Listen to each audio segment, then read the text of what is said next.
Le Sénat colombien a célébré en son sein un séminaire autour du thème de la relation entre la Colombie et l'Afrique, en présence de la vice-présidente colombienne Francia Márquez Mena et du chef de la diplomatie, Álvaro Durán. Les ambassadeurs de l'Afrique du Sud et de la République arabe sahraoui démocratique étaient conviés à l'événement. L'ambassadeur d'Algérie en Colombie, Ahmed Hachmi, a pour l'occasion présenté une communication abordant le thème du renforcement de la relation stratégique entre le continent africain et la région latino-américaine et caribéenne. Il a notamment mis en exergue les efforts déployés par l'Algérie dans le cadre d'une diplomatie de paix œuvrant à la stabilisation du continent africain, voulu comme exempt des conflits et débarrassé des vestiges du colonialisme.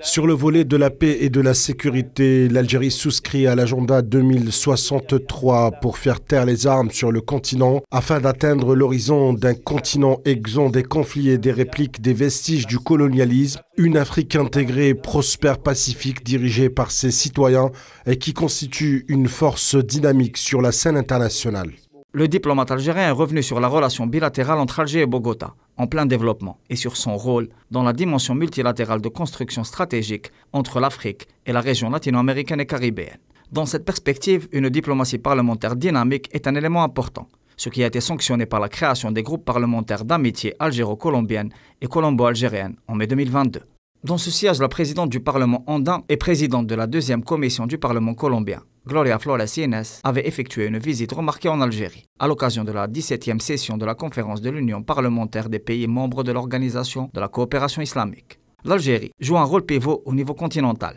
en matière de lutte contre le terrorisme, mais aussi dans la promotion d'horizons d'intégration régionaux, via notamment la promotion de la réalisation de projets structurants afin d'accélérer le développement continental, ce qui a été réaffirmé à l'occasion de la tournée du chef de la diplomatie algérienne Ahmed Attaf dans la région. La coopération solidaire fait aussi partie des orientations voulues par le président algérien Abdelmadjid Tebboune, qui a décidé d'allouer $1 milliard à l'Agence algérienne de coopération internationale pour la solidarité et le développement, tel qu'annoncé à l'occasion de la dernière réunion du Conseil exécutif de l'Union africaine. Le président algérien a également rappelé la dimension historique de la relation entre l'Algérie et la région latino-américaine et caribéenne, à l'occasion de sa réception du président cubain et de celle du président de la République bolivarienne du Venezuela à Alger. Un des corollaires de cette forte relation, en plus de la volonté d'approfondir le partenariat économique et le soutien conjoint aux causes justes à travers le monde, à l'instar de celle du peuple palestinien en résistance et de celle de la décolonisation du Sahara occidental, dernière colonie du continent africain.